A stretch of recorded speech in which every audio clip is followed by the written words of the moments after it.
ছোটবেলায় বাংলাদেশে আমার তো জন্ম কুলোড়া মৌলভীবাজারে, মৌলভীবাজার কুলোড়া থানায় আমার জন্ম। তখনকার কীর্তনী যারা পেয়েছিলাম, আসলে ওদের চরণ এখনো বন্দনা করি। কি সুর, কি তাল, কি প্রেম। শালবন একটা জায়গা জুড়ি কীর্তন যখন শুরু হতো, দুলায় গোড়াগড়ি যেত মানুষ কীর্তনে খেদে খেদে। আর এখন বলে ড্যান্স দিলে মনে মনে ভাবে এখন কীর্তন জমে গেছে, মনে ভাব কীর্তন খুব জমছে। কি জমছে? এটা হলো, এর নাম হলো জম কীর্তন। আর তখনকার সময় আমি দেখেছি দাদা, দুলায় দূষণিত, রাত্র ৩টায় অভিসারে মানুষ প্লেট মোড়াবাড়ির মতো। সেই কীর্তনগুলো জীবনে দেখে এসেছি। এই দেখুন আমাদের যে বিজিত চৌধুরী, বিশ্বনাথ জানাইয়া, সিলেটের পান্না চৌধুরী এবং শ্যামসুন্দর আশ্রমের খোকা গোস্বামী, বিশ্বনাথের পীযুষ ভট্ট, মৌলভীবাজার রাজনগর থানার খোকা পোদ্দার, যিনি চালবন আমার কাকু, যিনি শিক্ষাগুরু নিপেন বৈদ্য, তাদের কীর্তন শুনেছি আমার জীবনে। কি শুনে দেখেন, নাগরিক কি টান দিয়েছে, কি টান, হৃদয় থেকে নাক বিন্দু হতে টান দিয়েছে। এটা কণ্ঠ থেকে নয়। নাগরিক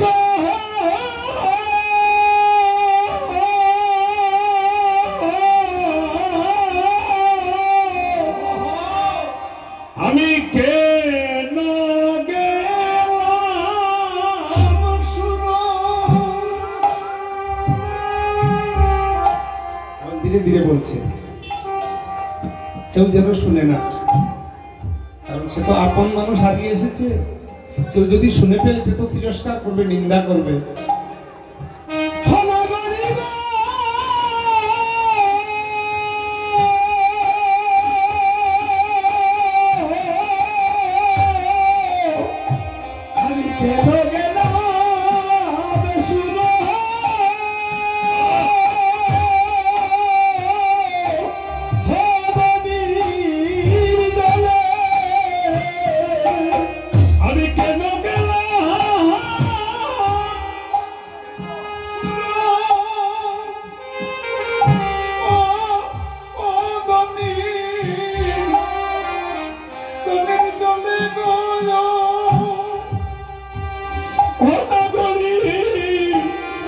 আমি কেন গেলাম সুরতনি জলে,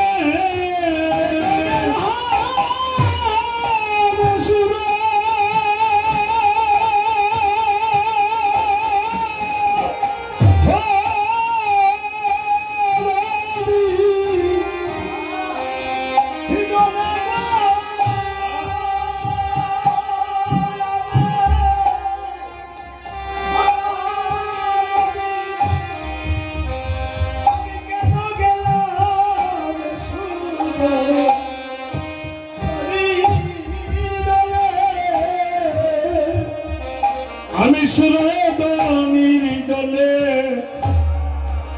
কেন বা গেলাম, হবি সুরতনির জলে কেন বা গেলাম। আমি হাসিয়া গেলাম আর কাঁদিয়া গেলাম, সুরতনির জলে কেন বা গেলাম। হাসিয়া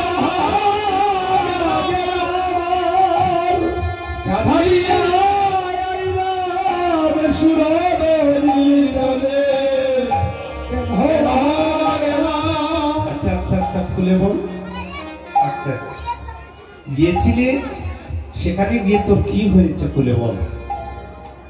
এই গৌরব অনুরাগ শুরু হয়েছে। নাগরিক ধীরে ধীরে বল, সেখানে গিয়ে তোর কি হয়েছে। কি হয়েছে? আমি যেই মাত্র তাকে দেখেছি, আমার মন প্রাণ, আমার জীবন যৌবন, আমি আমার গৌরাঙ্গের চরণে সব দিয়ে এসেছি, বলে কোন আমি কি করি, আমার বলতে তো আর কেহ নাই। আস্তে আস্তে কাঁদিস না নাগরিক, খুলে বল কি হয়েছে, খুলে বল। বলছে জানিস, আমি যখন তার দিকে তার পানে চেয়েছি, আমার মন প্রাণ জীবন যৌবন আমি তার চরণে সব দিয়ে এসেছি।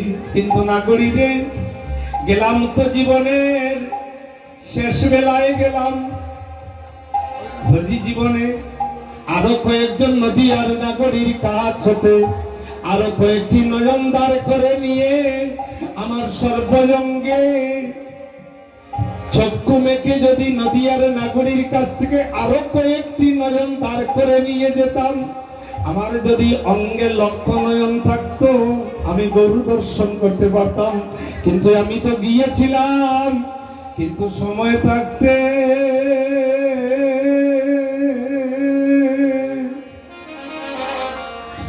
সময় থাকতে গেলাম মনারে, আমি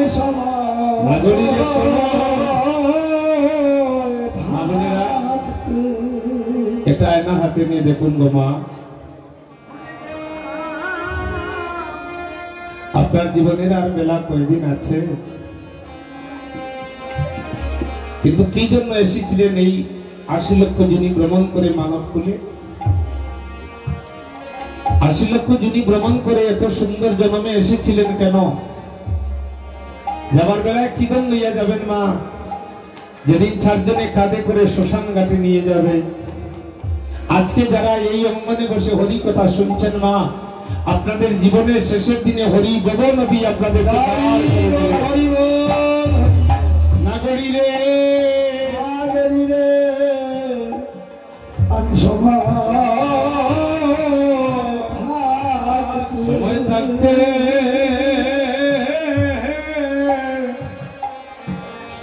আমি গেলাম রে, হয় আমি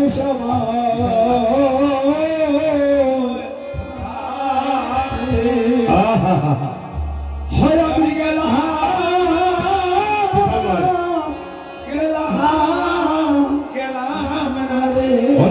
রে, আমার সময় থাকতে গেলাম না রে, হয় আমার সময় আমি যদি বা গেলাম, মনে রাখবে না, যদি বা গেলাম আমি কেন বা গেলাম, কিন্তু সময় থাকতে, মানুষ তো সময় থাকতে যায় না। মানুষ কখন যায় জানেন মা? যেদিন আস্তে আস্তে অঙ্গ অচল হয়ে যায়, চৌকে দেখে না, পা অচল হয়ে যায়, সেদিন ঘরে বসে কাঁদে যে আমাকে পার করো। তখন ভগবান দূর থেকে হাসেন যে তুই তো সকালবেলা গেলে না, গেলে তোর বেলি অবসান কালে। দেখি এই জগতে যতদিন মিরপুরে বসতি করছেন যারা, যাবার বেলায় যদি গোবিন্দ বলে তুমি মিরপুরের শ্রেষ্ঠ ধনী ছিলে, তুমি আমাকে একটি টাকা দাও, কি দিবেন না? আস্তে আস্তে চেয়ে দেখুন না, বদনখানা আস্তে আস্তে ৫ বছরের শিশুর মতো আছে না? কে করছে? আস্তে আস্তে তারা মলিন হয়ে যাচ্ছে, অর্থাৎ গোর পুরানো হয়ে যাচ্ছে, আর বেশি দিন বাকি নয়। তাহলে এখনো সময় আছে, যতদিন বাকি আছে গৌরাঙ্গের জন্য এক বিন্দু নয়ন জল দিয়ে কাঁদো। আদরের ছেলে মেয়ে ঘরের বাইর করে সাজিয়ে দিবে, কিন্তু যার জন্য গৌরাঙ্গের জন্য যদি এক বিন্দু নয়ন জল দেও, মরণ কালে আবার গৌর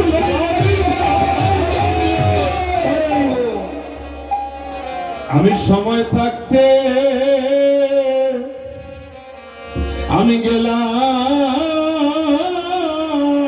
না রে, হয় আমি সময় ভাত করে হয়ে গেলাম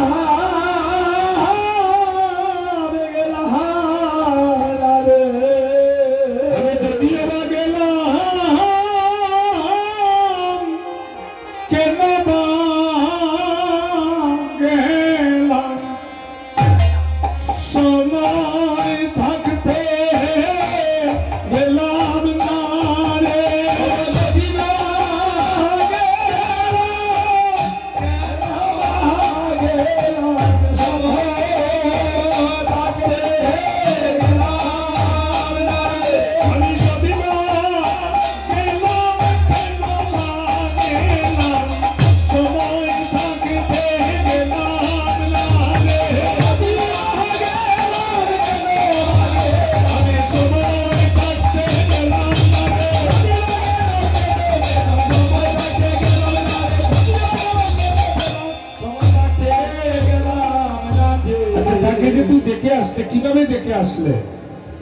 আমি ঘুমটা খুলে বদন তুলে দেখেছিলাম ছায়া গো ওনা ঘড়ি দেখেছিলাম ছায়া আমি ঘুমটা খুলে বদন তুলে দেখেছিলাম ছায়া গো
আস্তে আস্তে এত সময় পরে বুঝলাম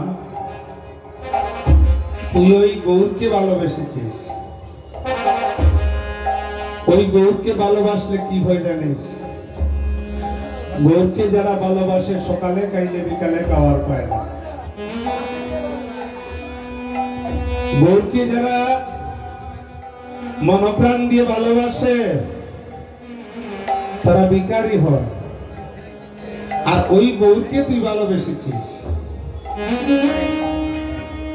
ভগবানকে ভালোবাসলে কেঁদে কেঁদে জন্ম যেতে হয়।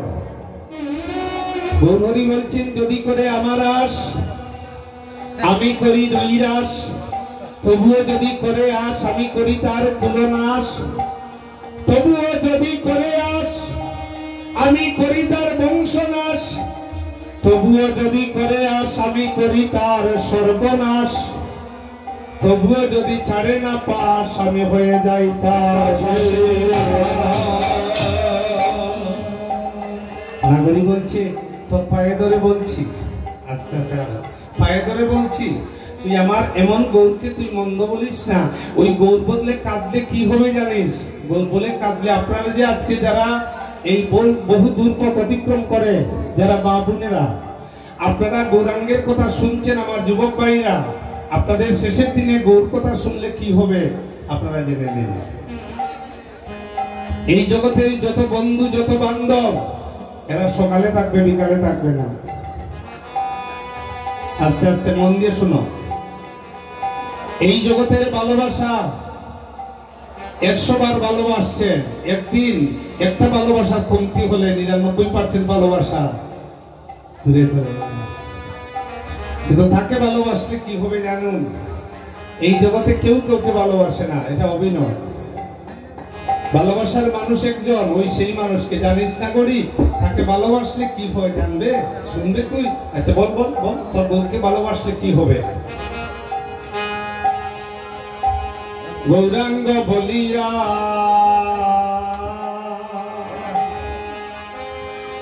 কাদের যে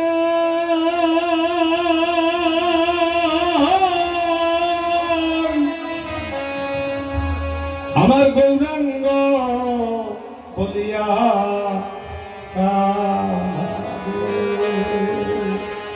খুব মন দিয়ে শুনবেন, কেউ কথা বলুন না। গৌরাঙ্গ বলিয়া হরে কাদের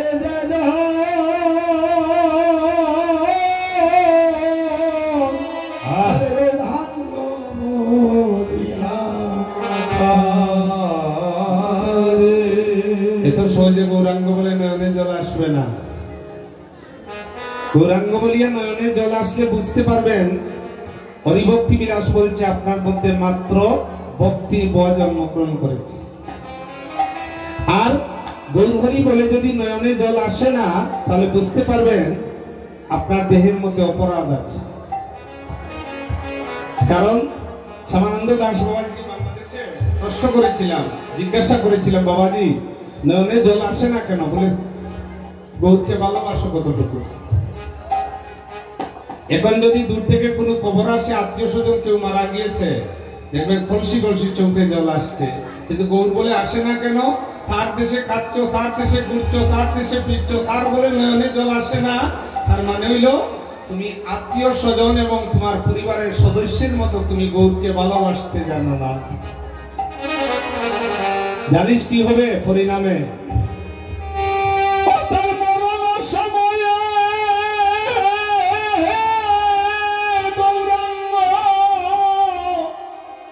গৌরাঙ্গ আসিয়া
আমার গৌরাঙ্গ বলিয়া যে জন কাঁদে,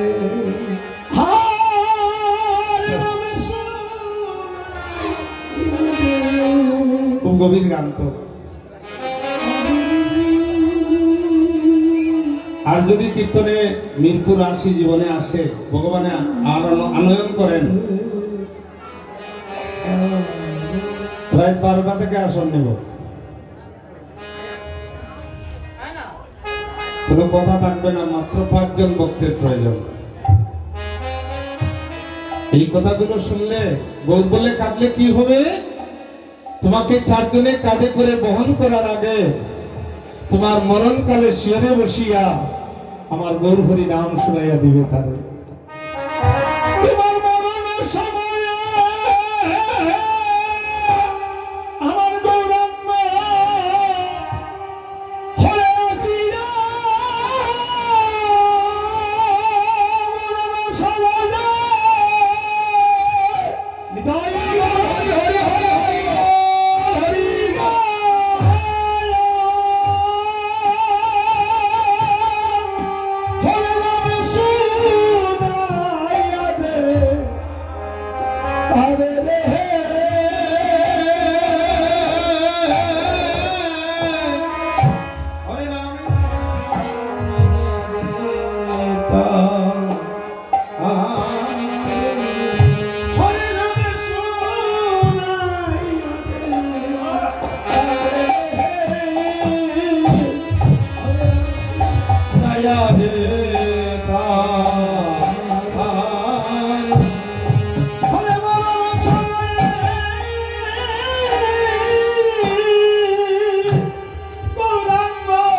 আপনি যা করছেন জীবনে সব রেকর্ড হচ্ছে।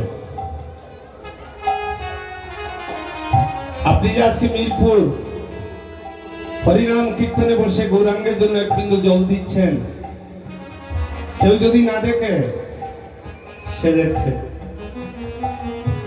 আপনার মরণ সময় আপনার কেউ যাবে না, ভরসা কার করছেন? কেউ যাবে না যে আমার ভাই আমাকে নাম শুনে পার করে দিবে। মরণকালে নাম শুনানোর মানে কি জানেন মা?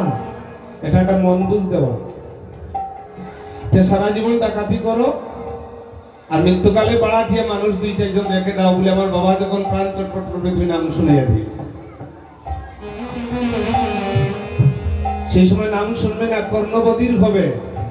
তাই আপনারা একটা কাজ করবেন, এখানে যারা কীর্তনে এসেছেন আমার ভাই বন্ধু যুবক ভাইরা মা বোনেরা, আপনারা এখন যখন বাড়িতে যখন অবসর থাকেন, যে গুরুর দীক্ষিত আপনারা হন না কেন, আপনারা গুরুর নামটা ঘরে বসে বসে জপ করে করে তালা মেরে দিবেন। কারণ তাড়াহুড়ার সময় নিতে পারবেন না। মরণকালে ও এসে বলবে বাবা, ও এসে বলবে কাকু। দেখবেন কন্যা যখন যাত্রা হয়, কন্যার বনির জামাই কন্যারে লইয়া গাড়ি দুটি গেছে, হঠাৎ দেখা যায় কন্যার জুতা নাই। হঠাৎ কি জানেন, ওই যাত্রাকালে নাম শোনা হবে না।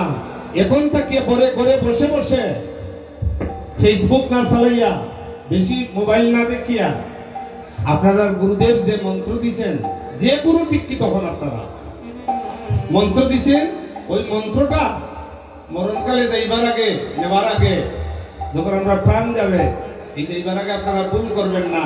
এটা খুব যত্ন সহকারে এই গুরুর মন্ত্রটা হৃদয়ে নিয়ে রানা দিবে। নদীর পাড়ে গিয়ে যখন হরি হরি হরি হরি বল, হরি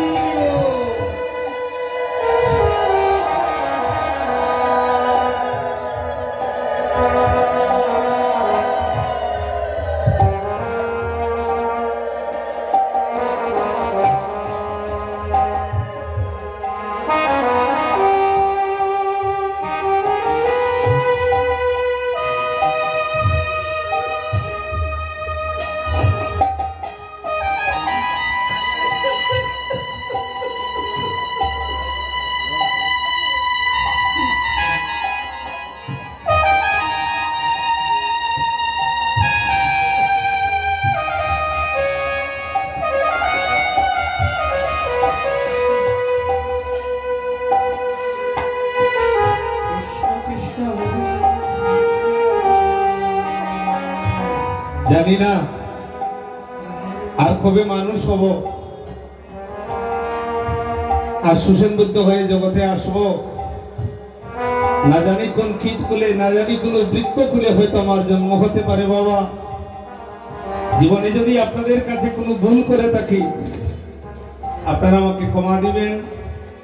কারণ তিল পরিমাণ অহংকার থাকলে সেই দেশে যাওয়া যায় না। ও ভাই, জীবনে অনেক বন্ধু পাবে। এই যে গলে হরিনামের মালা নিয়েছো, তুলসীর মালা, ঘরে বসে বসে গুরুর নামটা জপ করবে, আর এক বিন্দু চোখের জল গুরুর চরণে ছেড়ে দিবে যে গুরু তুমি বিনে আমার কেহ নাই, আমার বউ পারে তুমি বান্ধব হইয়া পার করিও। দয়াল গুরু